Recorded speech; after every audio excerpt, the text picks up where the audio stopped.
Let's dive right into the fascinating, hilarious, and honestly highly polarizing 2026 return of the Scary Movie franchise. If you are around for the chaotic, rapid-fire parodies that completely defined early 2000 cinema, you already know the massive cultural footprint this series left behind. But the story of how this specific film came together, what it was trying to achieve, and how it ultimately landed, well, it's a total roller coaster of wild nostalgia, deep family loyalty, and some seriously clashing expectations. So, you gotta wonder, what actually happens when you mix Ghostface, Art the Clown, and the Wayans Brothers in a 2026 reboot? Can the original Kings of Horror spoofs revive a totally dormant franchise 26 years after their first blockbuster completely flipped the genre on its head? I mean, the whole landscape of horror has changed so much since the year 2000. We've gone from teen slashers to elevated horror to these terrifying viral sensations. Bringing the Wayans Brothers back to tackle this brand new era of scares is a massive swing. Let's look at how this reunion actually happened. Section 1. The franchise resurrected. Just think about this timeline for a second, because it's literally staggering. The Wayans family launched this absolute juggernaut back in 2000, but by 2001, right after Scary Movie 2, they abruptly walked away from the franchise because of creative conflicts with the original producers, and for over 2 decades, the series just went on without them. Fast forward to April 2024, and Miramax completely shocked everyone at CinemaCon by announcing a revival. By June 5, 2026, the Wayans were officially back in theaters, backed by a very solid $30 million production budget. To really get what they were going for, we have to talk about this brand new term Marlon Wayans coined for the project, a rebookle. Basically, they're completely ignoring Scary Movie 3, 4, and 5, which makes sense since they had zero involvement in those. Instead, they're picking right up with their original vision. So it acts as a fresh starting point for new fans, but also a direct spiritual sequel to where they left off in 2001. Moving right along to Section 2. The Wayans family reunion. You know, getting the band back together wasn't just some lucrative Hollywood deal. It actually had a deeply emotional core. In a franchise that is famous for just outrageous, raunchy humor, the real motivation to return was incredibly poignant.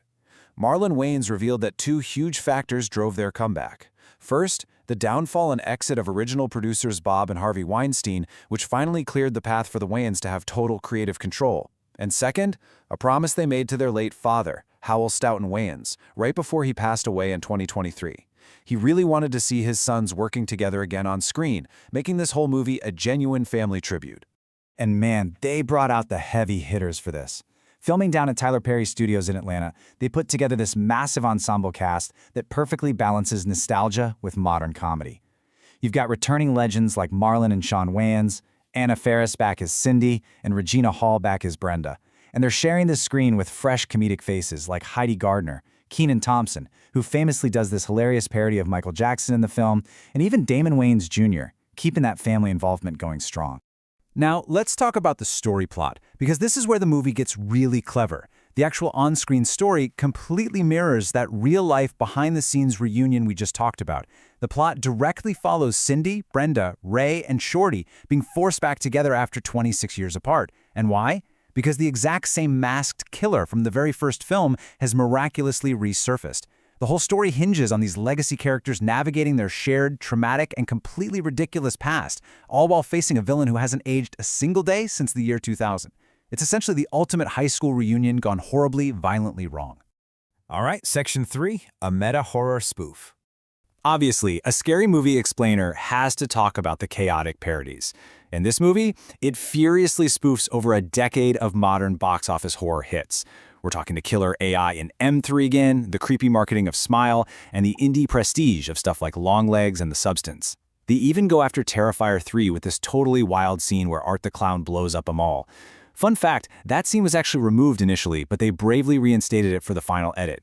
And the production timeline was absolutely nuts. They were doing reshoots as late as April 2026 just to cram in parodies of the absolute newest releases like Sinners and Weapons.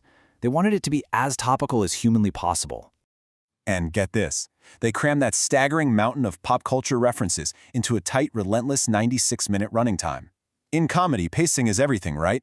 By keeping it to a brisk hour and a half, the Wayans demand high energy from start to finish. There is literally zero time for the audience to catch their breath between punchlines. Which brings us to Section 4. Box office versus critics. Talk about some serious whiplash here. On the commercial side, this film was a massive draw. It was tracking for a phenomenal $45 to $50 million opening weekend across 3,400 theaters. The audiences were clearly hungry for that nostalgia. But then, bam! The critical reality hits. The movie tanked with reviewers, landing a brutal 31% on Rotten Tomatoes. And it wasn't just a fluke. Over on Metacritic, the score paints a similarly bleak picture at just 37 out of 100, based on 15 critical reviews. That firmly places the 2026 Scary Movie in the generally unfavorable category for industry pros. So what exactly went wrong for the critics while audiences were busy buying all those tickets? Well, to understand that massive disconnect, we have to listen to the reviewers. Critics like Owen Gleiberman from Variety pointed out a pretty fundamental flaw in the satire. He argued that the film failed to discover anything genuinely new between the lines of the genres it was making fun of. To him, the meta-commentary felt flat. He said the jokes were just asserted rather than cleverly executed.